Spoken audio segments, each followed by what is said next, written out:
presentation skills and what it takes and what it means to make a good presentation.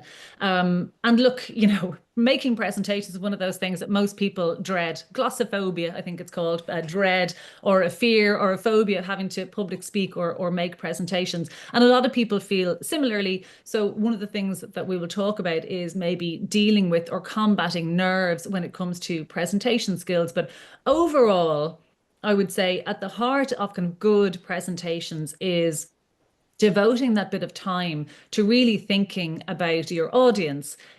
In communications training terms, if any of you've done that kind of training, you'll hear know your audience is a little bit cliched, but we sometimes think that we know the audience. Sure, I know I'm speaking at this conference or to this group, but my feeling is that people don't devote enough time to really thinking about the audience and how it is you are communicating and what the points are that you want to get across. So that certainly, and then being very clear and specific about your objective. So one of the things we'll talk about is structure that you can apply to a presentation to make sure that you are communicating the main messages in a way that is fully understood by the audience to which you are communicating.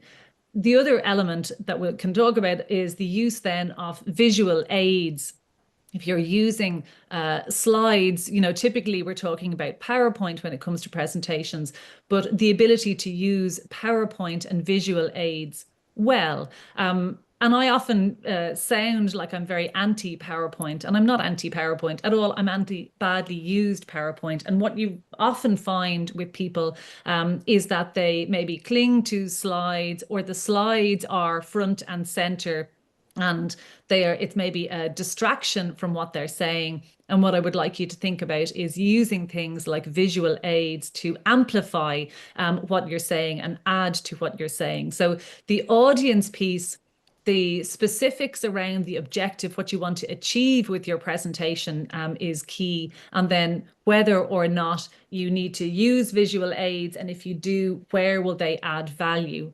So when it comes to the audience, and it's interesting, when you listen to, and I listened very interested in the NALA presentation earlier around, knowing people, knowing people's level of knowledge. But if you take that further, then when it comes to making a presentation, have you really thought about the level of knowledge of the audience to whom you're communicating? And sometimes when you have an area of expertise or a subject that you're very familiar with and knowledgeable about, you can forget that you're communicating with people that don't have that same level of knowledge as you do. And that can be down to the language that you use. Maybe there's jargon and abbreviations and acronyms, as we heard, that are, very relevant to you in your work that you use day to day. But now you're communicating with an audience that's not as familiar with those terms, not as familiar with those acronyms. So even something like that, you really have to take that into account. The danger can often be that we overload people with too much information.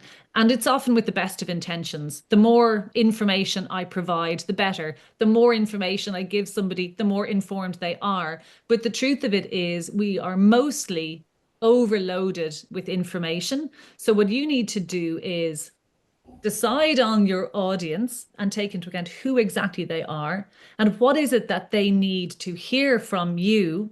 And then you focus in on those one or two things. It's very hard in a presentation, regardless of what length it is or how long it takes, to cover, 10 points, 11 points. Nobody will remember it. And you then have the danger that the main things you want to communicate are lost and buried in too much information. So you have to be quite discerning when it comes to, for the purposes of this presentation, that there are just one or two key messages that I want to land.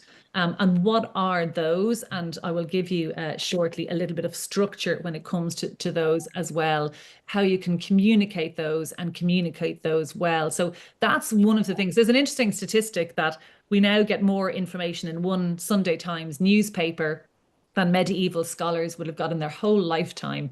And I think that really encapsulates how much information we are inundated with. You all, by the nature of the work that you do, are familiar with, I'm sure, being inundated with information. So you think about your presentation in that way and think, actually, it will be far more impactful for me, yes, to be clear, yes, to use plain and simple language. So I would always be an advocate for that.